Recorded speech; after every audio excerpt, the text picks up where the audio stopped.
This is King's Indian CR hosting the first edition of Not Another F1 blog. This is where I will be sharing my opinions on the latest controversies and scandals to occur in Formula 1, starting with Ferrari's use of team orders in today's German Grand Prix at the Hockenheim Ring.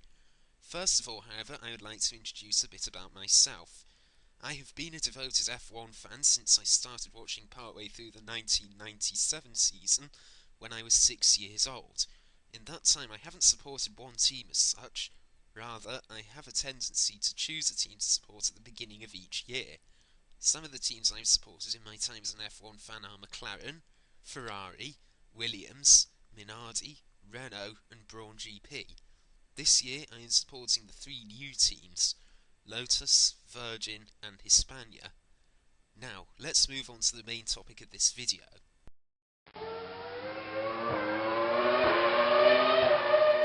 At the start of the German Grand Prix, Felipe Massa took the lead from pole sitter Sebastian Vettel.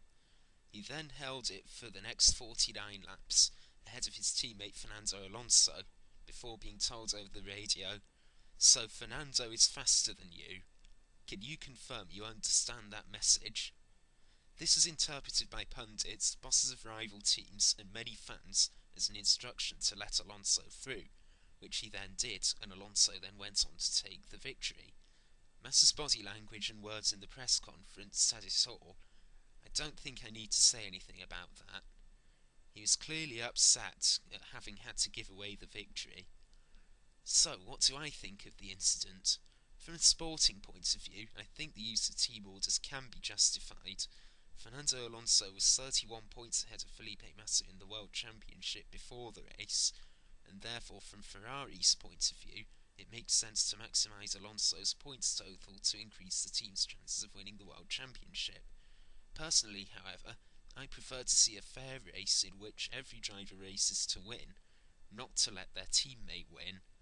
In any case, Article 39.1 of the F1 sporting regulations states that team orders which interfere with a race result are prohibited. From this, it is clear that Ferrari's use of team orders was illegal.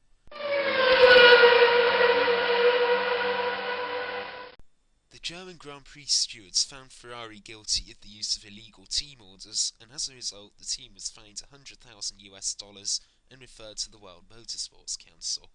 Was the punishment fair? You'll have to wait and see whether the World Motorsports Council dishes out any further punishment before this question can be answered properly, but let's assume that they don't.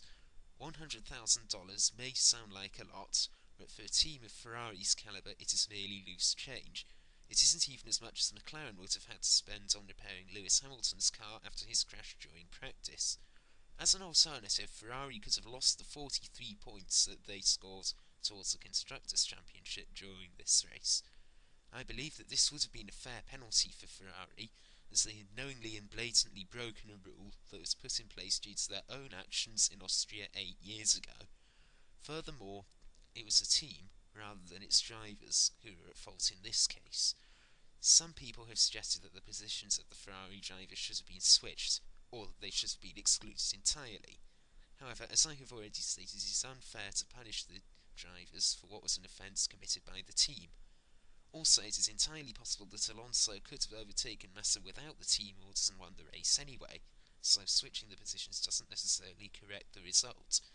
Additionally, from my own point of view as an F1 fan, one of the main reasons I watch the race is to find out who wins.